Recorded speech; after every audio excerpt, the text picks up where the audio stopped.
और police modernisation का जो प्रोग्राम अडवाणी जी ने शुरू कराया था, जिस पर वो इतना एम्फेसिस देते थे, उसको बिल्कुल स्लो डाउन कर दिया।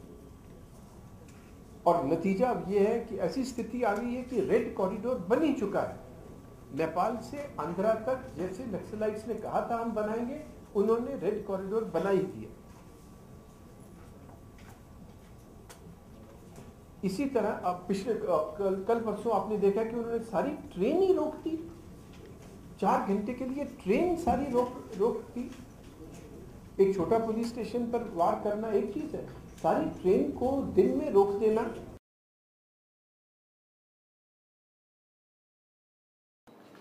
कोर्ट्स जब एक वर्डिक्ट दें आईएमडीटी एक्ट के बारे में, जैसे उन्होंने कहा कि अनकॉन्स्टिट्यूशनल है, ये एक नेशनल सिक्योरिटी का थ्रेट है।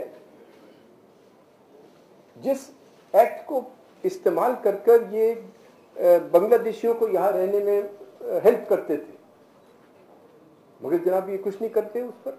फिर हमें कंटेम्प्ट पिटीशन फाइल करनी पड़ी,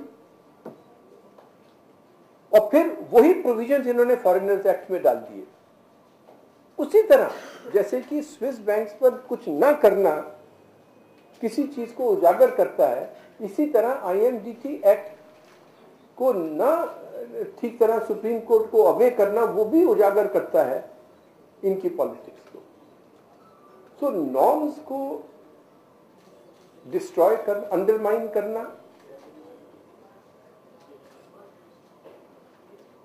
और इंस्टीट्यूशंस का दुरुपयोग, उसके बाद कुछ भी नहीं रहता शासन चलाने के लिए।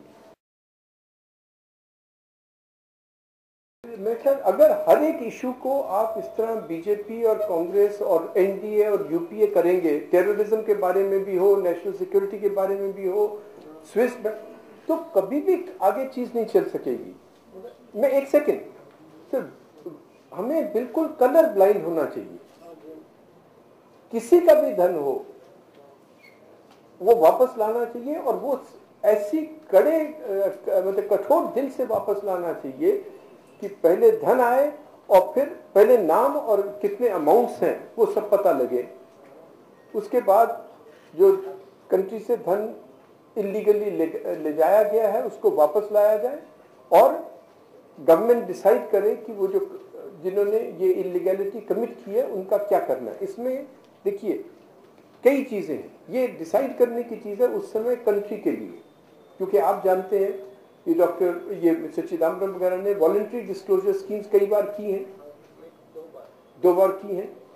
इसी तरह मॉरिशस रूट भी इसीलिए खोला गया था कि कोई भी लाना चाहे, इंडियन ब्लैक मनी है बाहर, आप लाइए, वो इंफ्रास्ट्रक्चर वगैरह में लगे, ये एक कारण था उस समय का। आप इस चीज को अगर आप पहले से ही इसी तरह कर देंगे बीजेपी कांग्रेस वगैरह, then even this national treasure can not be brought back. इसी कंट्रोवर्सी में हम 5 साल और खोल देंगे। तो मेरी आप सबसे अपील है, स्पेशली जर्नलिस्ट है, मैं आप ही की तरह जर्नलिस्ट हूँ, हर एक इशू को हम पॉलिटिशियंस को हेल्प कर रहे हैं। हर एक इशू को ये बनाकर नहीं आपके टाइम पर क्या हुआ, नहीं आपके टाइम पर क्या हुआ, अरे यार चलो मानो कुछ नहीं हुआ, अब तो करो ना, अब करने में क्या मुश्किल है। सो इसलिए ये कि बीजेपी के लीडर लाएंगे या नहीं लाएंगे, this is really not the level at which we should be debating these national issues. बीच में आया कि हमारे एजेंडा में है ही नहीं, अभी इस बार आया कि राम मंदिर का मुद्दा हमारे एजेंडा में है, लेकिन जब एनडीए आएगी तब वो नहीं, तो आप बताइए कि क्या करना चाहिए।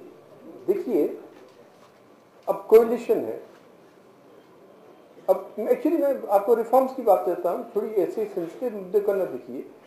कई बार प्रणब मुखर्जी ने कहा, कईयों ने कहा कि हम लेबर लॉ रिफॉर्म लाएंगे, अब नहीं ला पाते क्योंकि मेजॉरिटी नहीं है एक पार्टी की, तो उसका क्या, उनकी नीयत पर पहले शक किया जाए। डॉक्टर मनमोहन सिंह ही कितने रिफॉर्म माइंडेड माने जाते हैं, ये जो सारी टीम ऐसे फजूल की तरह कहा जाता था ड्रीम टीम है रिफॉर्म्स के लिए, क्या रिफॉर्म कर पाई, और उनका एक्सक्यूज क्या है, उनका बहाना क्या है कि साहब हमारे पास मेजॉरिटी नहीं थी। वो रीजन भी है। इसीलिए बीजेपी की एक कन्विक्शन है,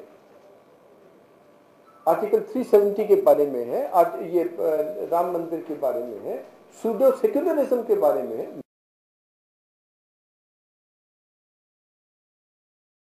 मैं क्यों सपोर्ट करता हूं राम मंदिर की? जब से अडवाणी जी ने ये शुरू किया कि मेरी राय में 3 बड़ी करेक्शंस हुई हैं पिछले 60 साल में इंडियन रेल के पटरी को डायरेक्शन बदलने के लिए। पहली थी ये सोशलिस्ट पॉलिसीज को रिमूव करना और रिफॉर्म्स को लाना। दूसरी थी सूडो सेक्युलरिज्म की डिबेट को शुरू करना, और जो रिफॉर्म्स थी वो हमेशा नरसिम्हा राव के साथ एसोसिएटेड है, उन्होंने करवाई, शुरू की उन्होंने, फिर अटल जी ने उनको प्रबल रूप से आगे लाया। और दूसरी जो बड़ी करेक्शन थी वो ये थी कि सूडो सेक्युलरिज्म को एक नेशनल डिबेट में लाना, और राम मंदिर जो मूवमेंट थी उसी से ये सारी डिबेट शुरू हुई। तो हम उसको इसीलिए उसको परस्यू करना चाहते हैं, इसीलिए मेरे जैसे व्यक्ति हैं वो उस चीज पर, राम मंदिर पर ही नहीं इतना लिखते मगर शरीयत पर लिखते हैं वगैरह। हमने रिसर्च की है उसको।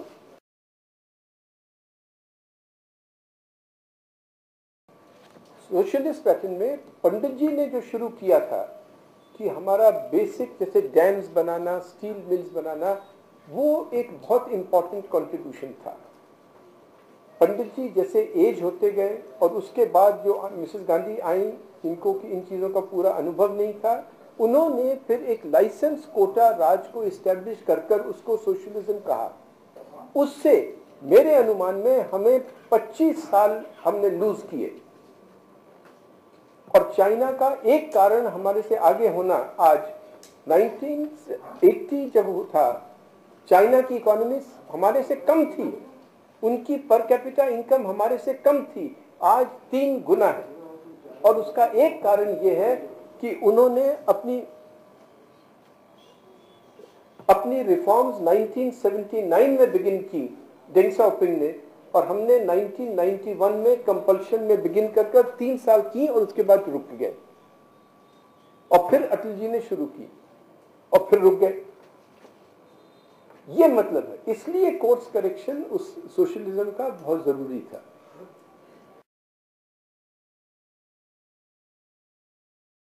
गुजरात के लिए मेरी राय में 3 बड़ी अपॉर्चुनिटीज है इस समय। एक कि गुजरात से ही प्राइम मिनिस्टर जो नुमाइंदा इलेक्ट हों अडवाणी जी, वो देश के प्रधानमंत्री बने। दूसरा, जो प्रधानमंत्री हों और हमारे चीफ मिनिस्टर वो एक ही पार्टी के हों, और ये जो डिस्क्रिमिनेशन गुजरात के अगेंस्ट चलता रहा है, जो कि नरेंद्र भाई ने कई बार डॉक्यूमेंट किया है, वो बंद हो।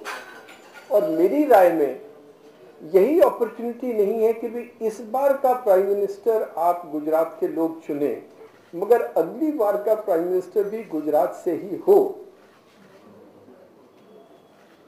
वो भी अपॉर्चुनिटी अब है।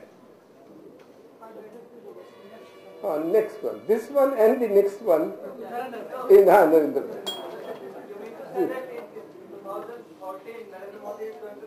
नहीं, वो तो बहुत दूर है सर। मतलब कि जब yes not going to be, it is an opportunity for Gujarat to ensure that this Prime Minister is from Gujarat and the next Prime Minister is from Gujarat. Thank you, sir. What? No, it is my view. Only my view.